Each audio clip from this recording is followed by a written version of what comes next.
Throughout time, humanity has created new ways of telling stories. Now, it all started with primitive cave paintings, where we displayed stories of how we courageously killed mammals and, eradicated species. And, then we kind of invented this thing called, writing.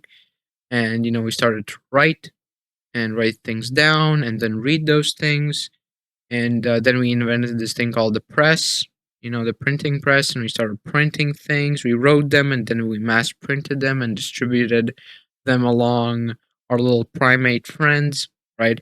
And we started reading that. And then we kind of invented this thing called film, started taking photos, and then we thought, hey, what if we combine a bunch of photos and then kind of make a movie? So then we kind of made movies, we added sound to that. That was pretty cool. And then we created the computer. Now, the computer could do a lot of things. And one of those things was do things that, you know, we couldn't do before. We started simulating things. We started simulating Pong, playing Pong, but we started playing it in a computer virtual environment. And then we thought, hey, if we can replicate Pong, what else can we replicate? And we created a shooter called Doom, where you could shoot people, which weren't really people. So it allowed people to kill people without killing people, and that was pretty fun. We liked it. There was whole hoopla about that, and then we started rapidly, advancing this technology, and la la la, and here we are. And this video is about why everybody, especially adults, should play video games. Because I've been speaking with a lot of people, and not a lot, I don't speak with a lot of people, but throughout my experiences, I know that a lot of adults, a lot of also teenagers, think that video games are a waste of time.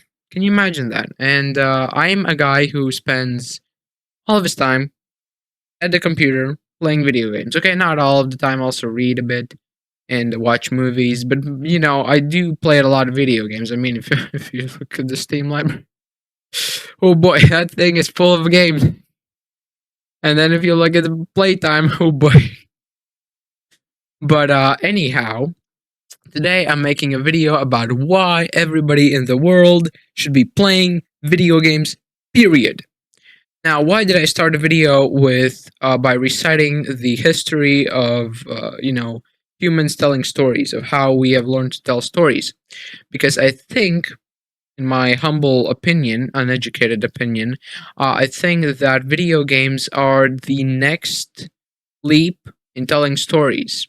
They obviously, I think, no way of storytelling ever gets outdated, right? Because it's always gonna work, right? I mean, for example, cave paintings. I mean, we can still read cave paintings, right? They are still, I would say, interesting. I mean, we have comic books for that, right? We have paintings, regular paintings, and we have pictures and books, stuff like that. So my point is that people still read books, so no way of conveying stories ever really gets outdated, never really gets replaced. But new ways of telling stories are always unfolded and they always appear, like video games. Now, in this video, I'll not be talking about video games like FPS, like shooters, like primitive games where you just, like I'm not going to be talking about, Minesweeper or chess is actually a little bit different. However, why do I think video games should be played by everybody? Now, there's one aspect of them that is pure enjoyment. Video games bring enjoyment, they relax people, and they are just a great source of fun. A lot of video games are also quite educational. If you know the Assassin's Creed franchise, okay, I'm not talking about the latest Assassin's Creeds. I'm talking about the kind of older ones, before all of the hoopla. But essentially, video games allows us to experience things like history. Video games allow us to walk around in ancient Rome and ancient Greece, places we couldn't like really normally walk around in. Right? I mean, yeah, you can read a book, but in a book you can't walk down the same street. You can't notice every little detail. You really only experience what has been given to you, and the same is said can be said for images, for video and things like that, right?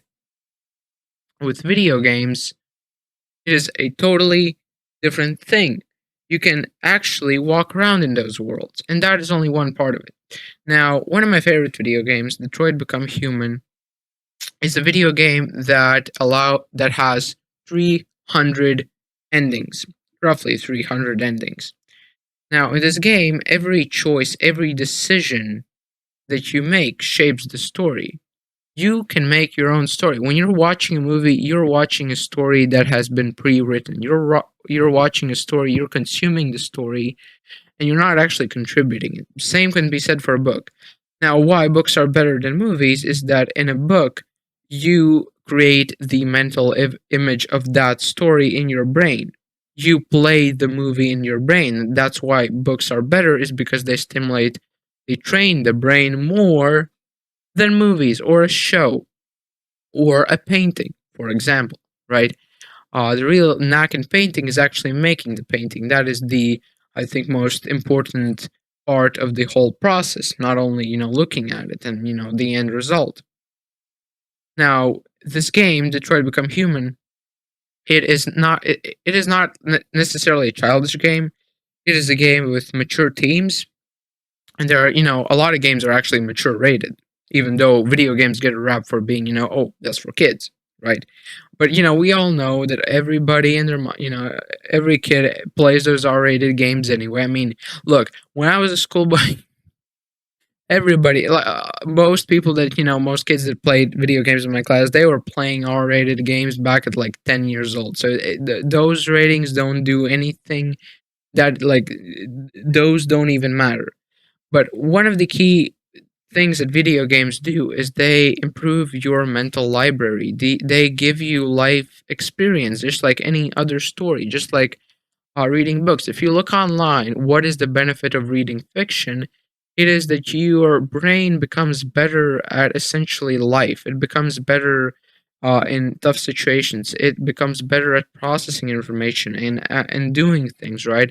And now, why wouldn't that be true for video games, right? When you are actually experiencing a story, one of the coolest things about video games is that you can experience being thrown into an alien planet that is only an ocean, and having to survive there, rummage for resources, build your shelter, somehow survive. By the way, I'm talking about Subnautica.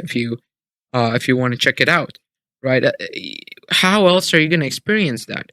Video games open up a whole new door for experiences and thought, and video games allow us to do things that we wouldn't ordinarily be able to do. For example, one of the best strategy games, Age of Empires, you can lead legions, you can create a nation. I mean, if that is not proof enough of video games being a thing that allows your brain to thrive, I don't know what is, right? Video games are simply the thing that is books and movies, but on steroids, right? Obviously, every form of entertainment is different. Every form of, getting knowledge is different. I don't know exactly how to say it, right? You can learn a lot of things from a video game. For example, whenever I was, a little younger, I was playing Assassin's Creed Origins. And if you don't know, that takes place in Egypt. So, I forgot how old I was, but I was pretty young though. I was running around in ancient Egypt, and then I went to history class, which not in the same period, but later on in life, and we were talking about ancient Egypt. And obviously, I will be honest, I wasn't I wasn't very up to date on the facts because I was a kid. I wasn't really paying attention to any of the historical facts. But I will say that knowing that I had walked around in ancient Egypt and now talking about ancient Egypt, it really helped me not only get interested in the subject, but also kind of imagine what it's like to actually walk around in ancient Egypt, right? And obviously, Assassin's Creed is not. It's the closest I think we have come to recreating ancient Egypt. It's the best game for that specific purpose. Obviously, it's not perfect, but it's pretty close from what I know. So that's one of the ways a video game can just improve a person, right? And I think that everybody should just you should just play video games. Just like how people read books, just like how people watch movies, play a goddamn video game. And video games are never how do I put this? They're never a waste of time, because if you think about it, everything is a waste of time, right? I mean, and like, for example, hobbies are also a waste of time, like making paintings or drawing something or taking photos just for yourself. It's a waste of time by these people's logic, right? I mean, for example, right? I think now in the modern times, everything is becoming like, oh, everything needs to be productive. Everything needs to have a greater purpose. Everything needs to have some ultimate goal. Like, oh, why are you taking photos? Oh, I'm taking photos because I want to become a millionaire by taking photos. Like, how do I sell photos on Fiverr? How do I become a wedding photographer? Right? Nothing is really about doing something for yourself. And I think video games are exactly that. Unless you start making videos in them like I am doing, or streaming, video games are purely just for your own benefit, same as books. Now, obviously, I'm comparing books and video games. Obviously, video it's going to be much more enjoyable for young kid to play a video game instead of reading a book. But I think obviously that they are just different forms of entertainment. And I'm a person who reads books and plays video games and also watches movies. So you take that how you will, right? So yeah, I don't know. I think people say, "Oh, I don't play video games," or like, "Why are you watching that person play video games?" I think they're just very snobby. That's one thing, and then they go watch sports or something, like as if that's better somehow, right? And I'm obviously in the city. I'm not talking about video games that are like FPS, right, or stuff like that. I already said all of this, but mainly about games that have story that you can learn something from, that you can gain these experiences from, that you can kind of improve yourself from. So yeah, that's kind of my take on why adults, and in fact everybody, should play video games. And I started playing video games from a very young age. Actually, I think the video game played the most was World of Warcraft.